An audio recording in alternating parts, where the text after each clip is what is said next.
ಪ್ರಕಾಶ್ ಹುಕ್ಕೇರಿ ಅವರು ಚಿಕ್ಕೋಡಿ ನಗರದ ಗುರುವಾರಪೇಟೆ ರಸ್ತೆಯ ಅಗಲೀಕರಣ ಕಾಮಗಾರಿಯನ್ನು ಪರಿಶೀಲಿಸಿದರು.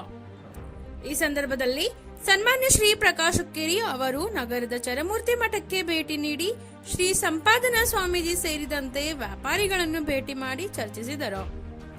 ಎಂಎಲ್ಸಿಗಳಾದ ಪ್ರಕಾಶ್ ಹುಕ್ಕೇರಿ ಅವರು ಮಾತನಾಡಿ, ಕೆಲವು ವರ್ಷಗಳ ಹಿಂದೆ ಪುರಸಭೆ ಚುನಾವಣೆ ಸಂದರ್ಭದಲ್ಲಿ ನಾಗರಿಕರಿಗೆ ನೀಡಿದ್ದ ಭರವಸೆಯಂತೆ ನಗರದ ಗುರುವಾರಪೇಟೆ ರಸ್ತೆಯನ್ನು ಅಗಲೀಕರಣಗೊಳಿಸುವ ಕೆಲಸವನ್ನು ಕೈಗೆತ್ತಿಕೊಳ್ಳಲಾಗಿದೆ. ಎಲ್ಲ ವ್ಯಾಪಾರಿಗಳಿಗೂ ಹಾನಿಗೆ ಪರಿಹಾರ ನೀಡಲಾಗಿದೆ. ಪ್ರಸ್ತುತ ರಸ್ತೆ ಕಾಮಗಾರಿ ಆರಂಭವಾಗಿದ್ದು, ರಸ್ತೆಯ ಪಕ್ಕದಲ್ಲಿ ಒಳಚರಂಡಿ ನಿರ್ಮಿಸಲಾಗುವುದು. ಅಲ್ಲದೆ ಭೂಗತ ವಿದ್ಯುತ್ ತಂತಿಗಳನ್ನು ಅಳವಡಿಸಲಾಗುವುದು ಮತ್ತು ಎಲ್ಲ ನಾಗರಿಕರು ಹಾಗೂ ವ್ಯಾಪಾರಿಗಳು ಸಹಕರಿಸಿದ್ದಾರೆ.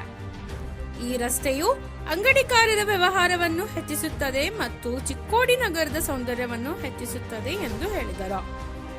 ಇದೇ ಸಂದರ್ಭದಲ್ಲಿ ಇರ್ಫಾನ್ ಬೇಪಾರಿ, ಪುರಸಭೆ ಸದಸ್ಯರಾದ ಗುಲಾಬ್ ಹುಸೇನ್ ಬಾಗ್ವಾನ್, ಸುಭಾಷ್ ಕವಲಾಪುರೆ, ಬಸವರಾಜ್ ಮುಸಂಡಿ ಮತ್ತು ಇತರ ವ್ಯಾಪಾರ ಮುಖಂಡರು ಉಪಸ್ಥಿತರಿದ್ದರು.